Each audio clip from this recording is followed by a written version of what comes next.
उम्र के इस मोड़ पर पूनम अहमद की लिखी कहानी मेरी ज़ुबानी। आज रविवार है, पूरा दिन बारिश होती रही है। अभी थोड़ी देर पहले ही बरसना बंद हुआ था, लेकिन तेज़ हवा की सरसराहट अब भी सुनाई पड़ रही थी। गीली सड़क पर लाइट फीकी फीकी सी लग रही थी। सुषमा बंद खिड़की के सामने खोई खोई खड़ी थी और शीशे से बाहर देखते हुए राहुल के बारे में सोच रही थी। पता नहीं वह इस मौसम में कहाँ है। बड़ा खामोश, बड़ा दिलकश माहौल था। एक ताजगी थी मौसम में, लेकिन मौसम की सारी सुंदरता, आसपास की सारी रंगीनियाँ दिल के मौसम में बंधी होती हैं।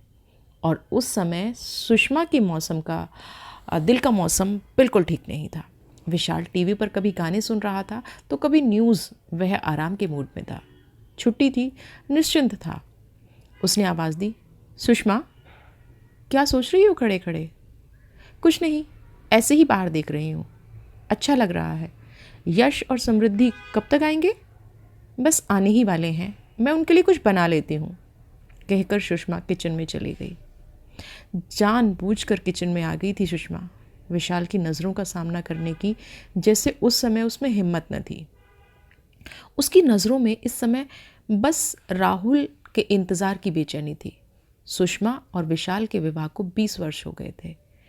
युवा बच्चे यश और समृद्धि अपनी अपनी पढ़ाई और अपने दोस्तों में व्यस्त हुए तो सुषमा को जीवन में एक खालीपन खलने लगा। वह विशाल से अपने अकेलेपन की चर्चा करती। विशाल, आप काफ़ी व्यस्त रहने लगे हैं, बच्चे भी बिजी हैं, आजकल कहीं मन नहीं लगता। शरीर घर बाहर के सारे कर्तव्य तो निभा चलता है, लेकिन मन की एक अजीब सा वीराना पता नहीं क्यों भरता जा रहा है। मैं क्या करूं? विशाल समझाता। समझ रहा हूँ तुम्हारी बात, लेकिन पद के साथ साथ जिम्मेदारियां भी बढ़ती जा रही हैं। तुम भी किसी शौक में अपना मन क्यों नहीं लगा लेती? मुझे बहुत अकेलापन महसूस होता है। मन करता है कोई मेरी बातें सुने, मेरे साथ कुछ समय बिताए। तुम तीनों तो अपनी दुनिया में खो ही गए हो। सुषमा, इस अकेलेपन की क्या बात है? यह तो हमारे हाथ में है। तुम अपनी सोच को जैसी मर्जी जिधर ले जाओ। अकेलापन देखो, कहीं ना कहीं है ही। आजकल बस फ़र्क इतना है कि कोई बूढ़ा होकर अकेला हो जाता है तो कोई थोड़ा पहले। इस सच्चाई को मन में स्वीकारो तो तकलीफ़ नहीं होती। और हाँ, तुम्हें तो पढ़ने लिखने का इतना शौक था ना, तुम तो कॉलेज में लिखती थी। अब समय मिला है तो कुछ लिखना शुरू कर दो। मगर सुषमा को अपने अकेलेपन से इतनी आसानी से मुक्त होना मुश्किल लगता है। इस बीच विशाल ने रुड़की से दिल्ली एमबीए करने आए अपने एक प्रिय दोस्त के भाई राहुल को घर पे आने के लिए कहा, तो सुषमा राहुल से मिलने के बाद खिल उठी। हॉस्टल में रहने का प्रबंध नहीं हो पाया तो विजय ने विशाल से फ़ोन पर कहा, यार उसे कहीं अपने आसपास ही कोई कमरा दिलवा दे, घर में भी सभी लोगों की चिंता कम हो जाएगी। विशाल के खूबसूरत से घर में पहली मंजिल पर 2 कमरे खाली थे। एक कमरा यश और समृद्धि का स्टडी रूम था और दूसरा एक तरह से गेस्ट रूम ही था। रहते सब नीचे ही थे। जब कुछ समझ नहीं आया तो विशाल ने सुषमा से विचार विमर्श किया, क्यों ने राहुल का ऊपर वाला कमरा दे दे, अकेला ही तो है और दिन भर तो कॉलेज में रहेगा। सुषमा को कोई आपत्ति नहीं थी, अतः विशाल ने विजय को अपना विचार बताया और कहा, घर की ही बात है, खाना भी यहीं खा लिया करेगा, यहीं आराम से रह लेगा। विजय ने आभार व्यक्त करते हुए कहा, ठीक है, उसे पेइंग गेस्ट की तरह रख लो। विशाल हंसा, क्या बात कर रहा है यार, तेरा भाई वैसे भी मेरे भाई जैसा हुआ ना। राहुल अपना बैग ले आया। अपने हंसमुख स्वभाव से सबसे बहुत जल्दी हिल मिल गया था। सुषमा को अपनी बातों से इतना हंसाता कि सुषमा तो जैसे पहले जैसी जी उठी थी। नियमित व्यायाम और संतुलित खान पान के कारण सुषमा संतुलित देह यष्टि की स्वामिनी थी। राहुल उस समय से कहता, कौन कहेगा आप यश और समृद्धि की माँ हैं, उनकी बड़ी बहन लगती हैं। राहुल सुषमा के बनाए खाने की, उसके स्वभाव की, उसकी सुंदरता की दिल खोलकर तारीफ करता और सुषमा अपनी उम्र के 40वें साल में एक नवयुवक से अपनी प्रशंसा सुनकर जैसे नए उत्साह से भर गई। कई दिनों से विशाल अपने पद की बढ़ती जिम्मेदारियों में व्यस्त हो चला था। अब तो बस नाश्ते के समय विशाल हाँ हूँ करता और जल्दी जल्दी पेपर पर नज़र डालता और जाने के लिए बैग उठाता और चला जाता। रात को आता तो कभी न्यूज़, कभी लैपटॉप, तो कभी अपने फ़ोन पर व्यस्त रहता।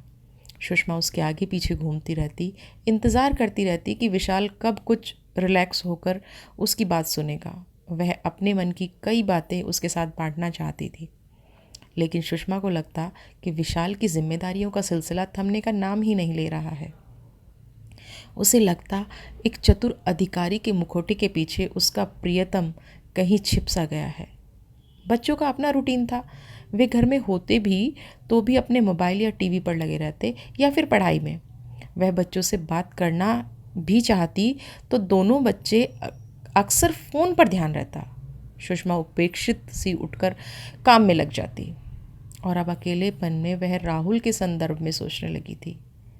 लेकिन कौन, कब, बिना कारण, बिना चेतावनी दिए इंसान के भीतर जगह पा जाता है, इसका आभास इस घटना के बाद होता है। सुषमा के साथ भी कुछ ऐसा ही हुआ। राहुल आया तो दिन ब दिन विशाल और बच्चों की बढ़ती व्यस्तता से मन के खालीपन के कोने भरे जाने की अनुभूति होने लगी थी। विशाल टूर पर रहता था तो राहुल कॉलेज से आते ही कहता, भैया गए हुए हैं, आप बोर हो रही होगी, आप चाहे तो हम बाहर घूमने चल सकते हैं, यश और समृद्धि को भी साथ ले लेते हैं। सुषमा कहती, वो कोचिंग क्लास में हैं, देर से आएंगे, चलो हम दोनों ही चलते हैं। मैं गाड़ी निकालती हूँ। दोनों घूमने जाते, खाना खाकर ही वापस आते। सुषमा राहुल को अपना पर्स कहीं निकालने नहीं देती थी। राहुल उसके जीवन में एक ताज़ा हवा का झोंका बनकर आया था। दोनों की दोस्ती का दायरा बढ़ता गया। वह अकेलेपन की खाई से निकलकर एक नई दोस्ती की अनुभूति कर रही थी। उसका मन जैसे सागर में गोते लगाने लगा था। अपनी उम्र को भूलकर किशोरियों की तरह दोगुने उत्साह से हर काम को करने लगी। राहुल की हर बात, हर अदा उसे अच्छी लगती थी। कई दिनों से अकेलेपन के एहसास से चाहे अनचाहे अपने भीतर का खाली कोना गहराई से महसूस करती रही थी। अब उस जगह राहुल के साथ भर दिया गया था। कोई भी काम करती राहुल का ध्यान आता रहता, उसका इंतज़ार रहता। वह लाख दिल को समझाती कि अब किसी ख्याल की जगह भी गुनाह है, लेकिन दिल क्या बातें समझता है? नहीं, यह तो सिर्फ अपनी ज़बान समझता है, अपनी ही बोली जानता है। उसमें जो समा जाए वह ज़रा मुश्किल ही निकलता है। अब तो चाहते हुए भी विशाल के साथ अंतरंग पलों में वह राहुल की चहकती आवाज़ से घिरने लगी थी।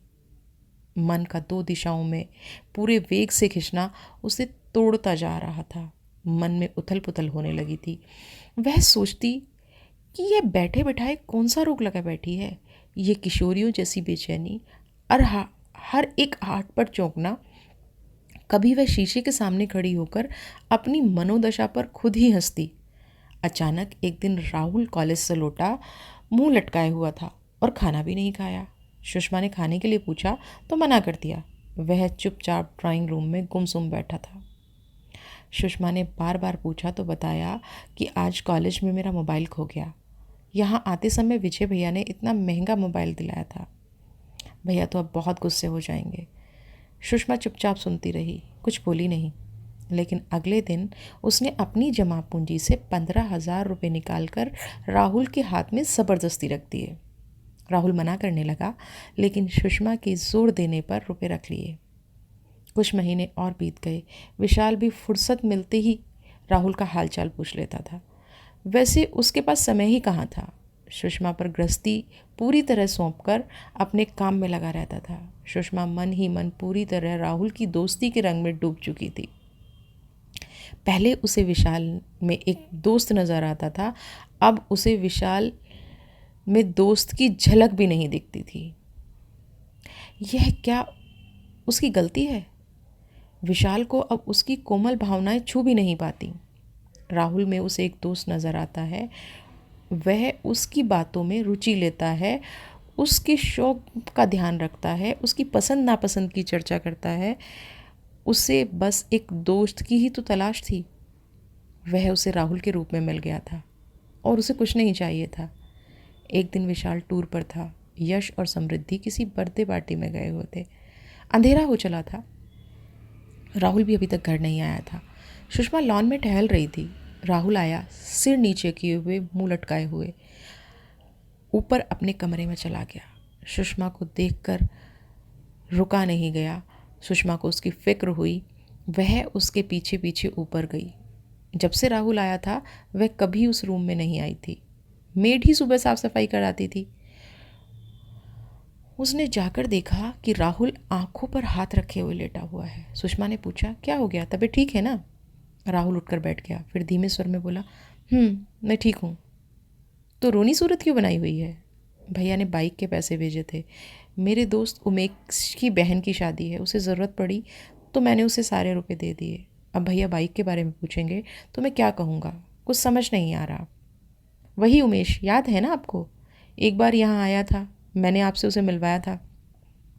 हाँ हाँ, याद आया। सुषमा, वो लड़का?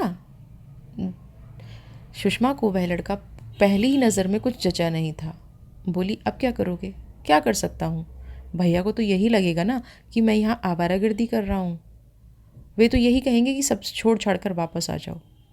राहुल के जाने का ख्याल ही सुषमा को सिहर गया। फिर वही अकेलापन होगा, फिर वही बोरियत। अतः बोली, मैं तुम्हें रुपए दे दूँगी। अरे नहीं नहीं, ये कोई छोटी रकम नहीं है। कोई बात नहीं, मेरे पास बच्चों की कोचिंग की फ़ीस रखी है, मैं तुम्हें दे दूँगी। लेकिन ये रुपए मैं आपको जल्दी लौटा दूँगा। हाँ हाँ ठीक है, मुझसे कल रुपए ले लेना। अब नीचे आओ और खाना खा लो। सुषमा नीचे आ गई, अपनी अलमारी खोली और उसमें से रुपए निकाल कर सोचा, राहुल को अभी दे देती हूँ। उसे ज़्यादा ज़रूरत है, इस समय बेचारा कितना दुखी हो रहा है। अभी जाकर पकड़ा देती हूँ, खुश हो जाएगा। वह रुपए लेकर वापस ऊपर गई। राहुल के कमरे के दरवाजे के बाहर उसके कदम जैसे ठिठक गए। वह फ़ोन पर किसी से धीरे धीरे बात कर रहा था। न चाहते हुए भी सुषमा के कान में उसकी आवाज़ पड़ गई। वह किसी से कह रहा था, यार मोबाइल और बाइक का इंतज़ाम तो हो गया, अब सोच रहा हूँ नेक्स्ट क्या मांगूँ। अमीर औरतों से दोस्ती करने का यही तो फ़ायदा है। उन्हें अपनी बोरियत दूर करने के लिए तो चाहिए मेरे जैसे लड़के, और अपना शौक़ पूरा करने के लिए और क्या चाहिए भाई। मुझे तो यह भी लगता है कि थोड़ा सब्र कर लूँगा ना तो वह मेरे साथ सो भी जाएगी। बेवकूफ़ तो है, सब कुछ होते हुए भी यूं ही भटकती घूम रही है। मुझे क्या, मेरा तो फ़ायदा ही है उसकी बेवकूफ़ी में। सुषमा भारी कदमों से नीचे आकर कटे पेड़ की तरह बेड पर गिर गई। लगा कभी कभी इंसान को परखने में हमारी नज़रें इतनी मात खा जाती हैं, ऐसे जैसे कोई पारखी चोरी कांच को हीरा समझ बैठा है। तीखी कचोट के साथ उससे स्वयं पर शर्म आ रही थी। इतने दिनों से वह राहुल जैसे चालाक इंसान के लिए बेचैन रहती थी। सही कह रहा था राहुल, वह बेवकूफ़ ही तो थी। अकेलेपन के एहसास ने उसे जिस राह पर बढ़ा दिया था, अगर कभी विशाल और बच्चों को उसके मन की था मिल जाती तो क्या इज्जत रह जाती उसकी। तभी विशाल की आवाज़ कानों में गूंजी, अकेलेपन से हमेशा दुखी रहने और नियति को कोसने से अच्छा है कि हम चीज़ों को उसी रूप में स्वीकार कर लें जैसी वे हमें मिली हैं। तुम ऐसा करोगी तभी खुलकर सांस ले पाओगी। इस बात का ध्यान आते ही सुषमा को कुछ शांति सी मिली। उसने कुदरत को धन्यवाद दिया कि उम्र के इस मोड़ पर अभी इतनी भी देर नहीं हुई थी कि वह स्थिति को संभाल न सके।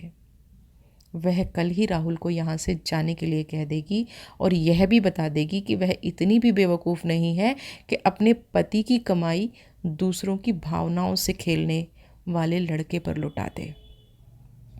वह अपने जीवन की पुस्तक के इस दुखांत अध्याय को सदा के लिए बंद कर रही है ताकि वह अपने जीवन की नई शुरुआत कर सके, कुछ सार्थक करते हुए जीवन का शुभारंभ करने का प्रयत्न तो वह कर ही सकती है ना।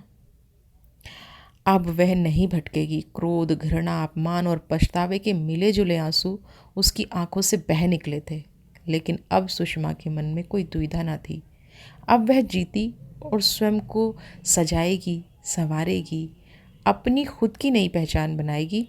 अचानक मन से सारी गांठें खुल गई थीं। विकल्प यही था उस दीवाने मन का।